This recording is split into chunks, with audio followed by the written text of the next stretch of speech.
संपूर्ण श्रीमद् भागवत महापुराण के जो 3 मूलभूत विषय हैं, प्रतिपाद्य विषय हैं, उनका निरूपण भागवत में मंगलाचरण में ही किया गया, पहले 3 श्लोकों में।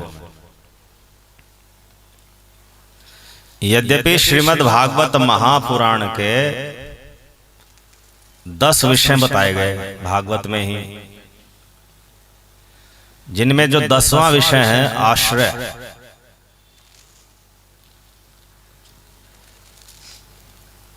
ये आश्रय ही 3 रूपों में अभिव्यक्त है।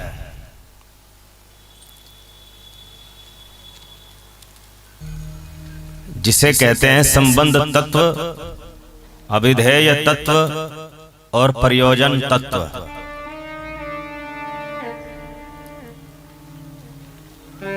संबंध तत्व कृष्ण है, अभिधेय तत्व कृष्ण भक्ति है और प्रयोजन तत्व कृष्ण प्रेम है। तो कृष्ण कहो या कृष्ण भक्ति कहो या कृष्ण प्रेम कहो, है तो एक ही बात, कृष्ण ही। और जो भागवत का 10वां विषय है आश्रय, वह आश्रय कौन है? श्री सुखदेव जी कहते हैं स आश्रयः परम ब्रह्म परमात्मेति शब्दते। वह आश्रय परम ब्रह्म है, जिसे परमात्मा शब्द के द्वारा भी जाना जाता है। तो जो भागवत का 10वां विषय है आश्रय, वह परम ब्रह्म है। अब प्रश्न उठता है, परम ब्रह्म है कौन?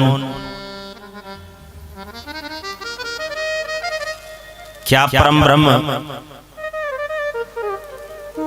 निराकार है अथवा साकार है? यदि साकार है तो कौन है, और निराकार है तो उसका स्वरूप स्वभाव क्या है?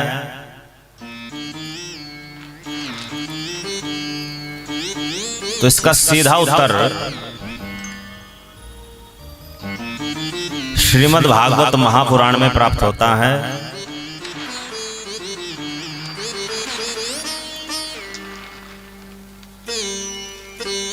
पूर्ण ब्रह्म अथवा परम ब्रह्म कोई और नहीं, केवल श्री कृष्ण है। हरे कृष्ण कृष्ण कृष्ण हरे हरे, हरे राम राम राम हरे हरे। देवर्षि नारद ने भागवत में 7वें स्कंद में सीधा बताया, गूढ़म परम ब्रह्म मनुष्यलिंगम।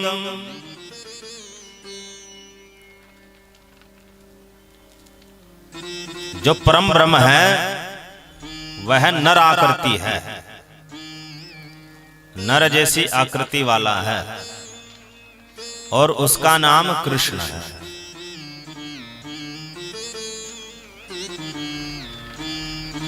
तो श्री कृष्ण को परम ब्रह्म कहा गया भागवत में। श्री सुखदेव जी ने कहा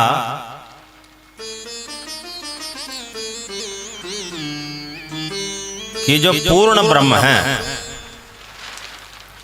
वह श्री कृष्ण है।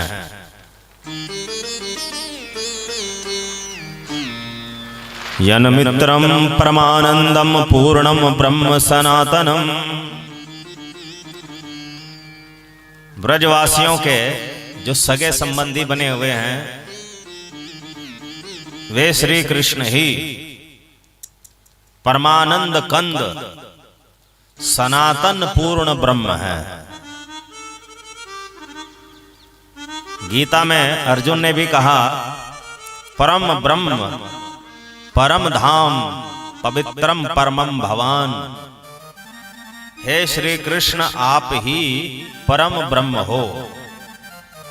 तो परम ब्रह्म या पूर्ण ब्रह्म कोई और नहीं, श्री कृष्ण है। ऐसा भागवत का निर्णय है। वैसे तो ब्रह्म शब्द का अर्थ भी क्या होता है? जो स्वयं भी परम वृहत है, जो स्वयं भी सबसे बड़ा है और अन्यों को भी बड़ा कर देता है, उसे ब्रह्म कहते हैं।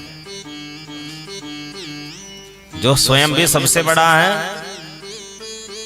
और अन्यों को भी बड़ा करने की सामर्थ्य रखता है, उसे ब्रह्म कहते हैं।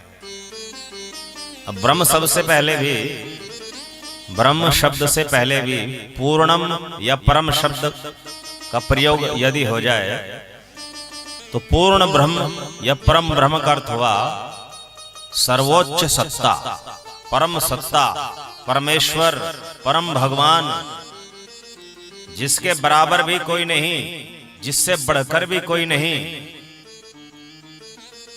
तो उसे कहते हैं परम ब्रह्म। अब वो परम ब्रह्म कैसा है? निराकार है कि साकार है?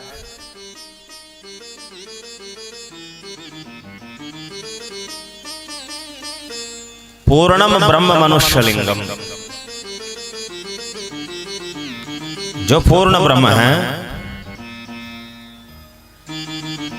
वह नर आकृति वाला है। तो ये निर्देश किसके लिए हुआ? श्री कृष्ण की ओर। तो जब नराकृति शब्द का प्रयोग कर दिया, इसका अर्थ को निराकार नहीं है। किंतु नराकृति होने का अर्थ ये भी नहीं कि उसका शरीर पांच भौतिक होगा, हाड़ मांस का होगा। सच्चिदानंद रूपाय विश्वोत्पत्त्यादि हेतवे तापत्रय विनाशाय कृष्णाय श्री कृष्णाय वयम् नुमः। सच्चिदानंद रूप वाले हैं श्री कृष्ण। तो सच्चिदानंद का अर्थ है एक तो जो सत है अर्थात सनातन है, अनादि है, अनंत है। चित्त जो सर्वज्ञ है, चेतन है। और आनंद जो दुख और सुख से परे है, आनंदमय है।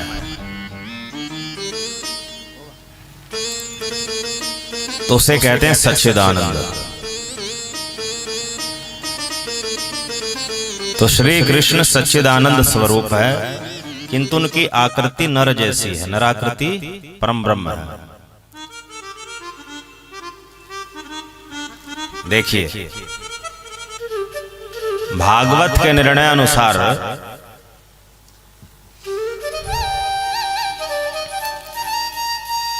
जो चतुर्भुज आकृति है, श्रीमन नारायण या श्री विष्णु, उनको परम ब्रह्म या पूर्ण ब्रह्म नहीं कहा गया। वे पूर्ण ब्रह्म या परम ब्रह्म के स्वांश विशेष है, एक अंश विशेष है। किंतु श्री कृष्ण को पूर्ण ब्रह्म परम ब्रह्म निर्णीत किया गया है, जिससे यह सिद्ध होता है कि श्री कृष्ण की सत्ता सर्वोपरि है, नारायण से भी परे है।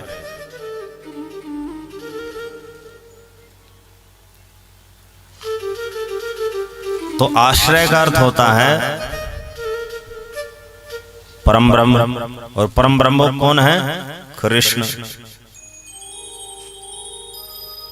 तो इन कृष्ण का त्रिविध प्रकार से भागवत में वर्णन हुआ है। कृष्ण, कृष्ण भक्ति, कृष्ण प्रेम।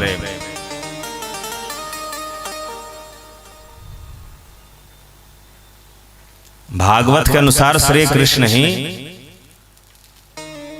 संबंध तत्व है। प्रत्येक जीव श्री कृष्ण से संबंधित है, क्योंकि प्रत्येक जीव श्री कृष्ण की तटस्था शक्ति का अंश मात्र है।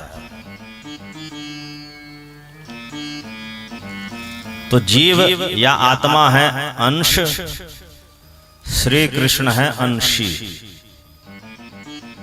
तो प्रत्येक जीव चाहे वो कृष्ण को माने या ना माने, वह अंश तो केवल कृष्ण का ही है। तो अंश और अंशी में एक ही स्वाभाविक संबंध है, सेव्य सेवक संबंध, स्वामी सेवक संबंध। तो प्रत्येक जीव श्री कृष्ण का नित्य सेवक या दास है, और श्री कृष्ण प्रत्येक जीव के नित्य स्वामी या सेव्य है। तो प्रत्येक जीव का श्री कृष्ण के साथ संबंध है, इसलिए श्री कृष्ण को संबंध तत्व कहा जाता है। और परम ब्रह्म परमेश्वर ही संबंध तत्व है, और वे कोई और नहीं श्री कृष्ण है, इसलिए श्री कृष्ण ही संबंध तत्व है। तो श्री कृष्ण का संबंध न केवल प्रत्येक जीव से है, अपितु माया शक्ति से भी है और स्वरूप शक्ति से भी है, काल से भी है। सब श्री कृष्ण के ही अधीन है। तो इसलिए जो आश्रय तत्व हैं वो श्री कृष्ण है।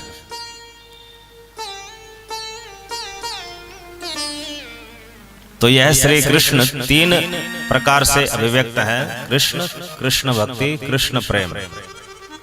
अब प्रश्न उठता है कि श्री कृष्ण के साथ प्रत्येक जीव का सेव्य सेवक संबंध है, किंतु हमें तो याद नहीं, हम तो भूल चुके हैं। तो संबंध को हम कैसे स्मरण कर सकते हैं, हमें कैसे याद आएगा कि श्री कृष्ण ही हमारे नित्य स्वामी हैं, परम स्वामी हैं, हम उनके नित्य दास हैं। तो ये भोला हुआ संबंध हमें स्मरण कैसे होगा? तो भागवत में इसका भी निर्णय दिया गया है। कहा गया है कि वह संबंध न तो कर्म से जागृत हो सकता, कर्म का ही एक रूप होता है धर्म, वर्णाश्रम धर्म। 4 वर्ण होते हैं, 4 आश्रम होते हैं। तो ब्राह्मण, क्षत्रिय, वैश्य, शूद्र, प्रत्येक मनुष्यगण में से कोई एक वर्ण होता है, प्रत्येक सभ्य मनुष्य का। और ब्रह्मचर्य, गृहस्थ, वानप्रस्थ और सन्यास, इन 4 में से कोई एक आश्रम होता है। तो इसे कहते हैं वर्णाश्रम। तो हर एक मनुष्य का वर्णाश्रम शास्त्रों में विस्तार से लिखा गया है। तो ये वर्णाश्रम भी क्या है? कर्म ही है। किंतु जब कर्म सदैव करणीय हो तो ऐसे कर्मों को धर्म कहा जाता है।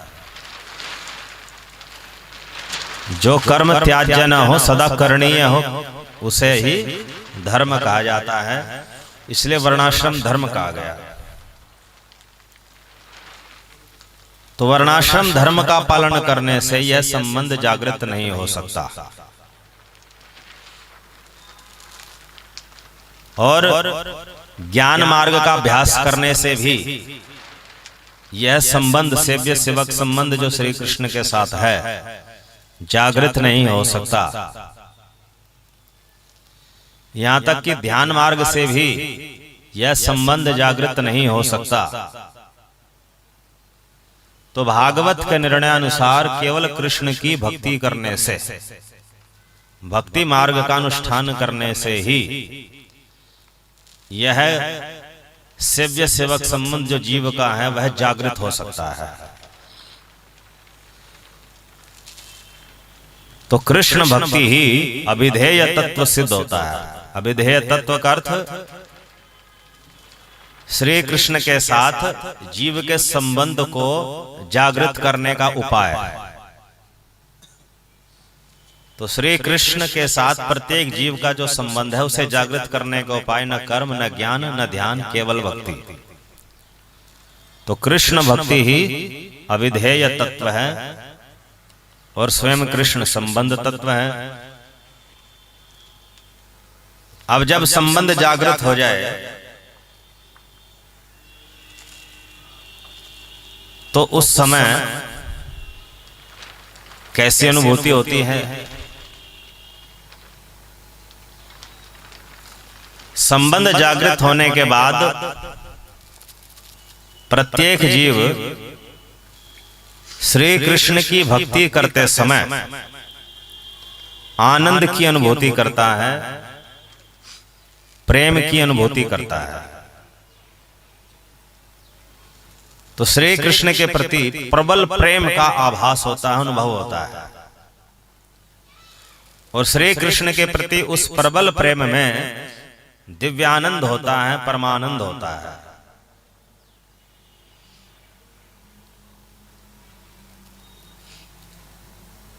तो ये परमानंद प्राप्त करना ही, ये कृष्ण प्रेम प्राप्त करना ही कृष्ण भक्ति का उद्देश्य है। जिस उद्देश्य को लेकर के कृष्ण भक्ति की जाती है उस उद्देश्य को प्रयोजन तत्व कहते हैं। तो किसी का उद्देश्य है कृष्ण भक्ति से भुक्ति प्राप्त हो जाए, संसार की सुख सुविधाएं, भोग ऐश्वर्य आदि प्राप्त हो जाएं, कष्ट मिट जाएं। किसी का उद्देश्य है कि सिद्धियां प्राप्त हो जाएं, किसी का उद्देश्य है कि मोक्ष या मुक्तियां प्राप्त हो जाएं, कोई एक। तो जिसका न भुक्ति, न सिद्धि, न मुक्ति लक्ष्य होता, उसे कृष्ण भक्ति करने से कृष्ण प्रेम प्राप्त होता है। तो कृष्ण प्रेम ही परमानंद घन है। तो आनंद तो सबको चाहिए। तो प्रत्येक जीव का हार्द विषय आनंद ही है। हर कोई आनंद चाहता है, दुख कोई नहीं चाहता। किंतु सांसारिक उपायों से संसार में आनंद की उपलब्धि नहीं होती। तो आनंद की उपलब्धि तो कृष्ण भक्ति से होती है। अतः जिसकी कृष्ण भक्ति का उद्देश्य आनंद की प्राप्ति हो, और आनंद की प्राप्ति तो कृष्ण प्रेम में ही है। अतः जिसकी कृष्ण भक्ति का उद्देश्य कृष्ण प्रेम हो, तो वह कृष्ण प्रेम ही प्रयोजन तत्व है।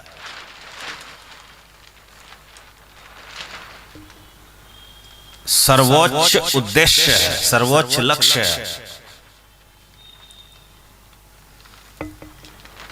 और यह कृष्ण प्रेम संबंध जागृति के पश्चात ही प्राप्त होता है। कृष्ण भक्ति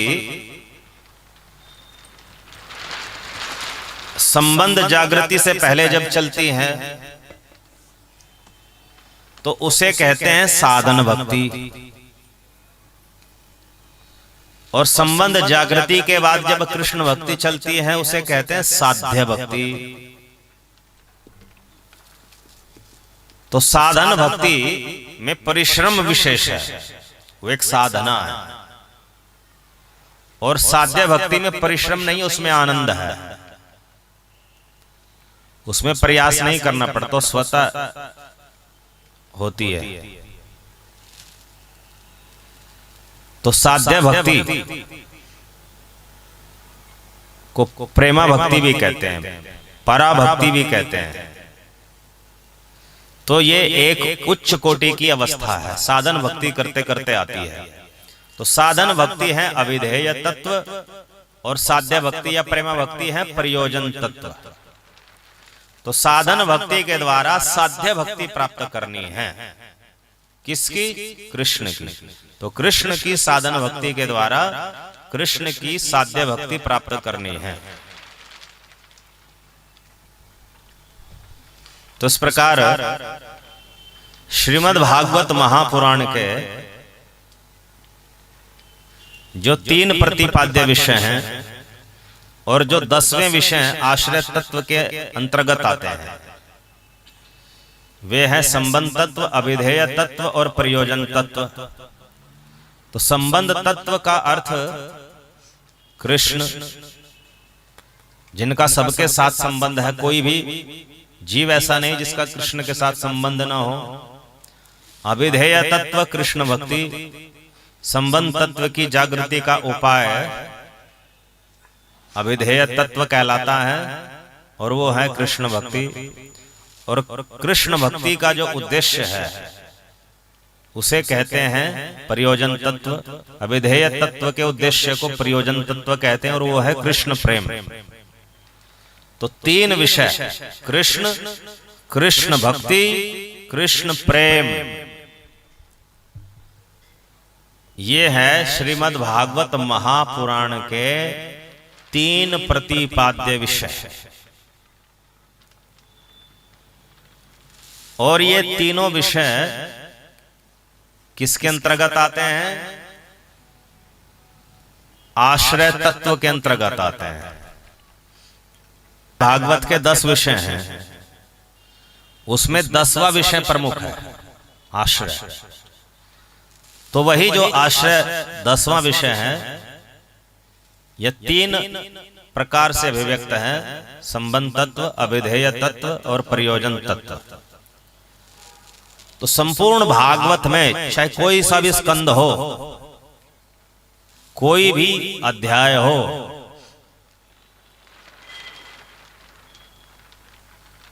उन सब में ये 3 विषय ही समाहित है, समाये हुए हैं।